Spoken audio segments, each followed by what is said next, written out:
Morning எல்லோரும் எப்படி இருக்கீங்க? காலையிலே வேலையெல்லாம் முடிச்சாச்சு, சமைச்சு எல்லாமே முடிச்சிட்டேன். இது பப்படம் சுட்ட எண்ணெய். சமைச்சு எல்லாம் முடிச்சாச்சு. சமைச்சு முடிச்சுக்கிட்டு வீடு எல்லாமே தூக்கணும், இதெல்லாம் துடைக்கணுங்க. பாருங்க, தூசியாக கிடக்கல, இந்த அடுப்புக்கிட்ட எல்லாம் துடைக்கணும். சோறு வச்சாச்சு. சோறு கம்மியாக இருக்குன்னு நினைப்பீங்க, ஒரு கிளாஸ் போட்டு தான் வச்சது. நாங்கள் அந்த சூட்டுக்கு நாசம் ஆகுதுன்னு சொல்லி சாயந்தரமும் ஒருக்கா சோறு வைப்போம். ஆப்பம் ஃப்ரெண்ட்ஸ், இது ஆப்பம். அதுக்கு பிறகு சோறு நேற்று நைட்டு வச்ச சோறு நாசம் ஆகலை, நல்லா தான் இருக்குது. இதை சாப்பிடணும். மதியானத்துக்கு பிறகு நாசம் ஆயிரும், தண்ணி ஊற்றி வைக்கணும் இந்த சோத்தில். அதுக்கப்புறம் பப்படம். என்ன பப்படம் சின்னதாக இருக்குன்னு நினைக்காதீங்க, இது சின்ன பப்படம். பொரிச்சு இவ்வளோ சின்னதாக தான் வந்துச்சு.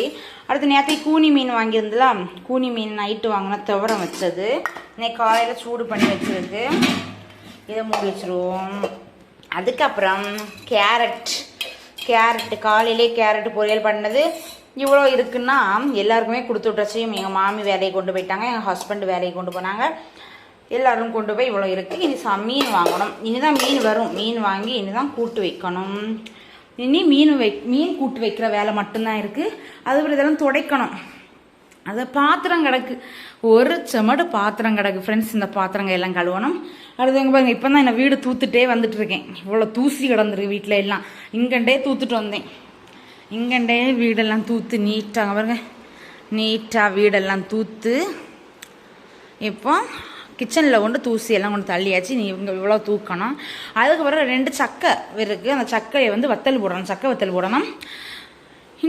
இன்னைக்கு என்னுடைய வேலை இவ்வளோதான். இனி துணி அலசனம், அந்த வேலைகள் எல்லாம் இருக்கிறது. என்னென்ன ஃப்ரெண்ட்ஸ், நைட்டே அந்த பாதாம் வால்நட்டா அப்படி சொல்லுவாங்க, காமித்தேன்ப்பா, வால்நட்டுது. இது பாதாம், இது எல்லாமே நைட்டே கோரை போட்டு வச்சுருந்தேன். யாருக்குன்னா நிதிஷுக்கு வேண்டிங்க பாருங்க, தொலி அழகாக இலைய வரணும். நான் நிதிஷுக்கு வேண்டி நைட்டே கோரை போட்டு வச்சுருந்தேன்.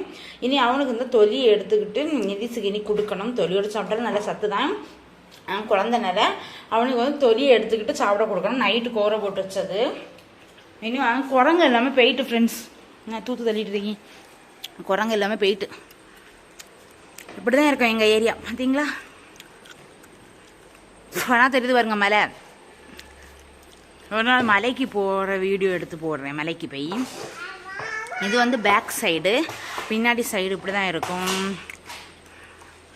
ரோட்டில் எங்கள் வீட்டுக்கு முன்ன ரோட்டில் போயாச்சுன்னா எல்லா இடமும் சுற்றி பார்க்கலாம். சூப்பராக இருக்கும் பிளேஸ் எல்லாமே.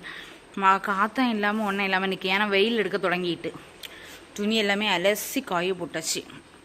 காலையில் நிறைய குரங்கு வீடியோ எடுக்கலான்னா முடியல, காலையில் சமையல் வேலை செய்துட்டு இருந்தனால வீடியோ ஒன்றும் எடுக்கலை. இனி குரங்கு வீடியோ எடுத்து உங்களுக்கு போடுறேன். வேலையுமே முடிஞ்சிட்டு ஃப்ரெண்ட்ஸ், இவருங்க சிங்கிளருக்கே வேலை எல்லாமே முடிச்சுட்டேன். இன்னைக்குள்ள எல்லா வேலையும் முடிஞ்சு. இனி மீன் வரும் ஒரு 11 மணி அந்த டைம் தான் வரும் மீன். 11 மணி 10:30 10:30 அந்த டைமில் வரும். இனி மீனை வாங்கி கூட்டு வைக்கணும், அதுதான் வேலை. அடுத்து கலங்கு சாயந்தரம் இந்த 2 துண்டு கலங்கியும் அவிக்கணும். அது மீன் கூட்டு மட்டும் வைக்கணும். மீன் கூட்டு வச்சாச்சுன்னா எல்லா வேலையும் முடிஞ்சிடும். இனி நிதிஷை தூக்க கடத்த போகிறேன். நிதிஷு ஆகாரம் எல்லாமே கொடுத்தாச்சு. இனி அவனை தூக்க கடத்திட்டு மீனும் கரெக்டாக வரும். நிதிஷு கூட மீனும் கரெக்டாக வருமா, அவன் தூங்கிடுவான். அந்த மீன் வருமா, மீன் வந்ததும் மீனையும் கழுவி கூட்டு வச்சுக்கிட்டு நமக்கு வேலை முடிஞ்சு. அதாவது சாயந்தரம் இந்த கலங்கு அவிக்கணும் ஃப்ரெண்ட்ஸ். நம்ம வீடியோஸ் எல்லாம் பிடிச்சிருந்தா லைக் பண்ணுங்கள், ஷேர் பண்ணுங்கள், கமெண்ட் பண்ணுங்கள், மறக்காமல் சப்ஸ்கிரைப் பண்ணிடுங்க. அடுத்த வீடியோவில் பார்க்கலாம். பாய். பாருங்க, தூத்து போட்டு வீட்டில் எப்படி விளையாட்டு சாந்தெல்லாம் மாறி போட்டிருக்கேன். சரி ஃப்ரெண்ட்ஸ், பாய்.